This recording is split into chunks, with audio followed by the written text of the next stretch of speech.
resilience, there's a million different definitions out there. We think of it as an outcome. So if 100 people go through a challenging situation, where they have a negative, a neutral, or a positive outcome as a result of that challenge. And highly resilient people actually grow stronger because of the challenge. People who are less resilient can face harm, things like PTSD, or even, worst case, things like suicide as a result of the trauma. And then everyone in the middle is some degree of kind of a neutral response where they quote unquote bounce back, but aren't harmed or don't gain from it. So we looked at all of the variables that determine who sees a resilient outcome and who doesn't. And we also looked at what are the skills that can be gained that influence an increase in resilience. And of about 150 constructs that we looked at, there were 5 that emerged as the most important drivers of resilient outcomes. And I'll name them, but the idea is that across those 5, we have strengths, we have areas of opportunity.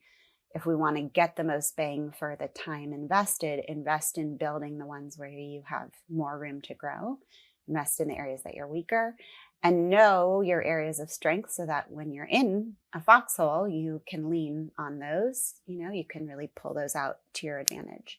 So the 5 are, first is emotional regulation, our ability to not be overwhelmed by negative emotion in particular, to learn from it, but to respond rather than react. The second is cognitive agility, which is our ability to go back and forth between kind of surveying the landscape and then picking an approach. And switching back and forth between the forest level and the tree level work is what that's about.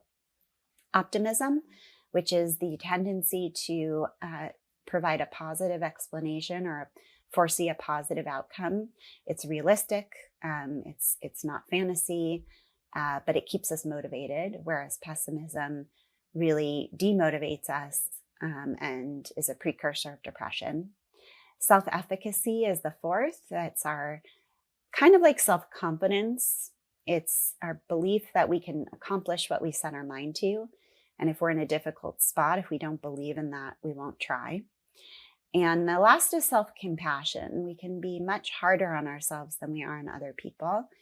When the same exact thing is experienced by someone else versus us, we know how to take care of them. We know how to show up for them, how to provide the kind of support that will comfort them, how to help them keep it in perspective. Whereas when it's us who's going through that challenge, we can be much harsher.